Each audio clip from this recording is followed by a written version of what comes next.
naman, Senator Migs Zubiri, tinawag o magmukha o tinawag na unggoy ang mga senador na hindi susunod sa utos ng Korte Suprema. Or yung mga taong hindi susunod sa utos at desisyon ng Korte Suprema, nakakatawa, sinabihan ni Mig Zubiri na unggoy. Hala ka, grabe naman si Mig Zubiri, oy. Sabi dito mga kabibig, as in, natatawa lang ako. Sabi ni Senator Mig Zubiri dito na let's not defy the Supreme Court. Kung hindi natin susundan itong utos ng Korte Suprema, para tayong mga unggoy sa gubat. So we must always adhere to the rule of law. Tama rin naman si Mig Zubiri. Highest court of the land sa Pilipinas, nagdesisyon na, tapos tayo, hindi tayo susunod. Para tayong mga unggoy, tama nga. So may mga senador ngayon na nagsumite ng resolusyon. May mga pumirma na, mga 4 na senador, mga kabibig. Kiko Pangilinan, Bam Aquino, Dilawan, Risa Hontiveros, tapos itong si Soto. So, do we consider them as mga unggoy? Kasi hindi nila sinunod ang desisyon ng Korte Suprema. Nakakahiya, no? Mga senador sila, dapat sana mas malawak ang kanilang pag-unawa hinggil sa impeachment ni VP Sara at respeto sa Korte Suprema. Diba? Itong 4 na to, mga lawyer ba sila? Si Risa, I'm sure hindi siya lawyer. Si Tito Soto, hindi siya lawyer. Si Kiko Pangilinan, hindi siya lawyer. Sino pa? Si Bam Aquino, I'm not sure kung lawyer ba siya or hindi. 'Di ba? So, kung hindi nila kinikilala itong impeachment desisyon ng impeachment ni VP Sara, tapos senador sila, parang nakakabahala, no? Na yung iba, they elected these 4 senators na hindi pala marunong sumunod sa utos ng Korte Suprema. Bakit? Kasi maybe ang kanilang pinaglalaban ay kailang sariling interest, sariling emosyon. Or maybe ang galit nila sa mga Duterte. Bakit sila galit na galit sa mga Duterte? Ano bang nagawa ng mga Duterte sa kanila?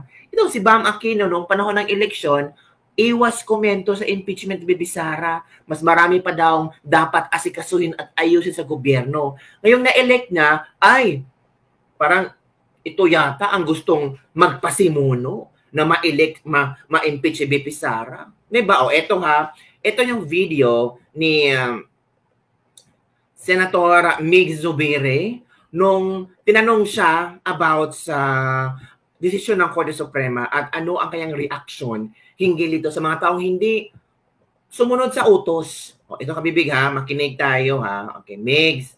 Temporary restraining order that end back unanimous decision. Ito na. Hindi na dapat matuloy yan. Let's not defy the Supreme Court order. Remember that this is not a temporary restraining order. It's an end back unanimous decision. This is not a temporary restraining order.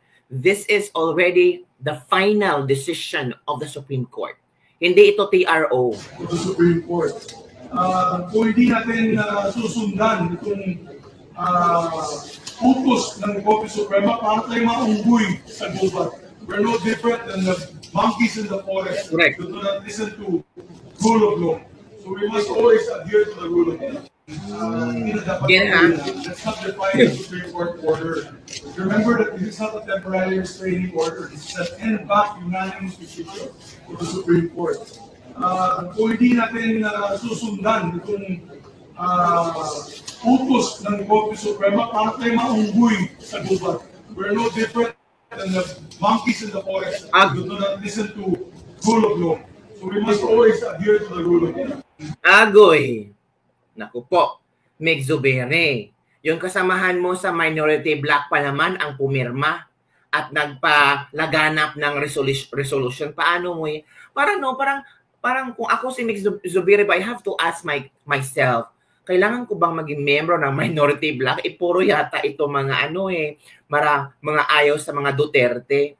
Sabi ng iba, mas maganda kung nasa minority black itong si Zubiri kasi alam niya ang mga galawan ng mga apat na senador na ito. Kasi sa minority block, meron si Soto, si Kiko, si hindi pala, si Kiko at si Bam nandun sa majority. So posible ang naging rason nila, secret lang nila ba? Rason niya, kung ano ang galawan ng majority. At least may nakapenetrate, may nakapasok, di ba? Sa minority, si Soto, si Zubiri, si Risa at sa Ligarda, di ba? Ngayon, ang nagpasimuno itong resolution ay si Risa Hontiveros. So, it means na pumirma si Bam at saka si Kiko Pangilinan. So, yung mga majority na mga senador, alam na ang galawan ng dalawang to. Kung ako yung senador dyan, ay naku, ingat tayo sa dalawa. Baka nag-join na yan sa majority para mag-espiya sa kung ano ang mga pag-uusapan natin na pwede nilang tawag dito, ikukontra. Posible ganun mga kabibig, di ba? Ito nga si Miss Dubere sa minority block, ayaw niya. Kasi we have to respect the law, the rule of law. Kasi pag hindi natin respetuhin ang desisyon ng Korte Suprema, parang mga unggoy sa kagubatan. Tama. Na walang rule of law. Paano yan? Nanindigan din si Senate President Pro Tempore Jinggoy Estrada na hindi siya lalagda sa pinaiikot na draft resolution ni Senator Kiko Pangilinan na hiling na muling repasuhin ng Korte Suprema ang naging hatol nito sa articles of impeachment laban kay VP Sara Duterte. Sa naturang resolusyon, 4 na ang lumagda: Risa Hontiveros, Bam Aquino, Tito Soto at Pangilinan. Paliwanag ni Estrada kasi kahit maganda pa ang pagpapaliwanag nila, masusunod pa rin niya ang Korte Suprema. Maliban na lamang kung maghain ng motion for reconsideration ang Kamara at mabaliktad ang desisyon at doon lamang sila tatalima. Ito ang interview ni Jinggoy Estrada, mga kabibig. Hinig tayo ha. Go Jinggoy. Okay. It is already executory. Alright? So, because ang sabi ng Supreme Court, it is already executory. Alright? So, we have to abide by the ruling of the Supreme Court. Sabi ng Supreme Court, sa desisyon ng Supreme Court, sabi ng Supreme Court, the Senate has no jurisdiction already.